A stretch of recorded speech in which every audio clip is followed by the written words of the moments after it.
O sol da manhã entrava pelas janelas do condomínio Jambalaya Ocean Drive, mas dentro do apartamento a atmosfera era de uma confusão absoluta e tipicamente doméstica. Arnaldo, com seu habitual nervosismo de dentista, sacudia os ombros de um homem estirado no sofá. Geraldo, acorda, gritava ele com uma insistência que beirava o desespero. Geraldo, acorda, Geraldo. Arnaldo estava visivelmente perturbado quando Rita se aproximou, observando a cena com uma mistura de incredulidade e sarcasmo. O que é isso, Arnaldo? Perguntou ela. Você agora deu para espancar os seus pacientes. Arnaldo parou por um momento, limpando o suor da testa, e explicou que aquele homem era o Geraldo, do Bloco G. Ele havia chegado ao consultório improvisado totalmente nervoso, alegando ter tomado um tranquilizante. Enquanto Arnaldo atendia a Dona Doris, pediu para Geraldo esperar, mas quando percebeu, o homem já havia se entregado a um sono profundo e pesado no meio da sala. A situação era complicada e Arnaldo já havia tentado soluções práticas, como pedir para Tatalo ir até o Bloco G chamar a mulher de Geraldo. No entanto, Rita não parecia satisfeita com o rumo que as coisas estavam tomando. Ela explicou que não estava conseguindo conviver com aquela situação de ter um consultório dentário dentro de casa. Arnaldo, por sua vez, defendia sua posição com veemência, lembrando que havia perdido seu consultório oficial e que a síndica lhe dera uma chance no Odonto Jamba, que era o que trazia dinheiro para dentro da residência. A notícia que Tatalo trouxe não ajudou muito, pois a mulher de Geraldo disse que não viria buscá-lo de jeito nenhum e que, se dependesse dela, ele poderia passar a dormir ali mesmo. Diante do impasse, Rita decidiu que o melhor seria providenciar uma manta para o Geraldo, não para cobri-lo por frio, mas para colocar sob sua cabeça antes que ele babasse o sofá inteiro. Arnaldo ainda tinha pacientes para atender, mas a presença do corpo inerte de Geraldo na sala era um obstáculo. Ele pediu ajuda a Tatalo, sugerindo que o jovem pegasse na parte mais pesada por ser mais novo, enquanto ele ficaria com os membros inferiores. O destino do corpo de Geraldo foi o quarto de Isadora, uma ideia que Arnaldo considerou excelente no momento de pressa. Enquanto carregavam o homem, Arnaldo reclamava que precisava impor um limite de peso em seus pacientes. Enquanto isso, Copélia apareceu de hobby, alegando que precisava de uma revisão bucal. O diálogo tomou um rumo inusitado quando ela afirmou que estava nua por baixo da roupa, alegando que essa era a única maneira de se sentir bem em uma cadeira de dentista e que isso dispensava a necessidade de anestesia. Ela começou a relembrar casos passados com amantes estrangeiros e situações peculiares em cadeiras de dentista que giravam em todas as direções.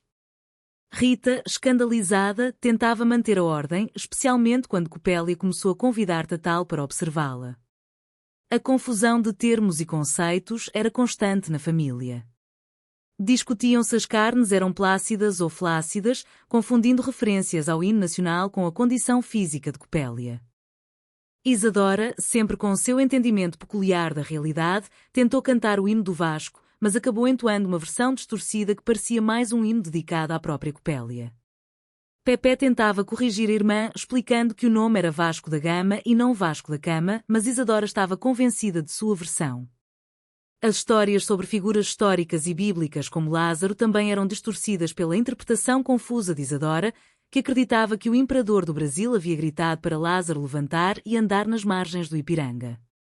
Arnaldo observava a filha com uma mistura de preocupação médica e resignação, suspeitando que uma febre na infância pudesse ter deixado sequelas permanentes em seu entendimento.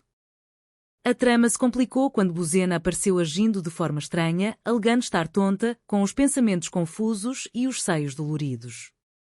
Ela acabou revelando que estava grávida, mas se recusava a dizer quem era o pai para protegê-lo. A suspeita caiu imediatamente sobre Denise, o que deixou Rita desesperada.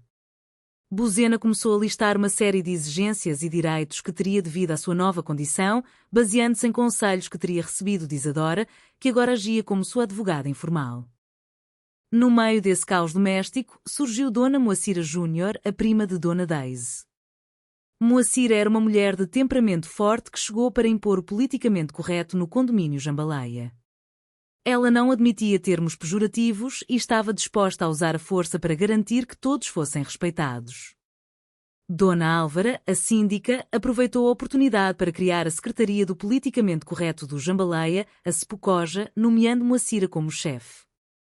A nova ordem exigia que todos mudassem seus costumes, o que gerou protestos de Arnaldo e Mário Jorge, que se sentiam oprimidos pela nova vigilância. A situação atingiu o ápice quando a polícia apareceu no apartamento. Uma denúncia de pornografia na internet havia sido feita, pois Copélia e Isadora estavam se exibindo em um site usando a imagem de Geraldo nu enquanto ele dormia. Arnaldo tentou explicar que a cadeira de dentista era apenas um objeto de decoração ou fetiche, enquanto Isadora defendia que não havia nada de errado, pois Geraldo não tinha muito a mostrar. No final, os computadores foram confiscados para investigação. Após toda a tensão, Buzena acabou confessando que a história da gravidez era uma invenção baseada em conselhos de sua terapeuta, a doutora Percy, para chamar a atenção da família e ver como eles reagiriam. Com a verdade revelada, o clima de tensão se dissipou. A família, apesar de todas as brigas e confusões, decidiu que o melhor a fazer era ir ao cinema para assistir a um filme e tentar agir como pessoas normais, pelo menos por algumas horas. Eles refletiram sobre a natureza de suas relações, reconhecendo que, embora não fossem perfeitos e muitas vezes agissem como predadores sociais, eram que tinham uns aos outros. A ideia de ter um novo bebê na família foi levantada por Rita em um momento de carinho, mas logo descartada diante da realidade caótica em que viviam. E assim, entre risos e discussões sobre o hino nacional e a vida no condomínio, eles seguiram em frente, unidos por sua própria e peculiar forma de afeto.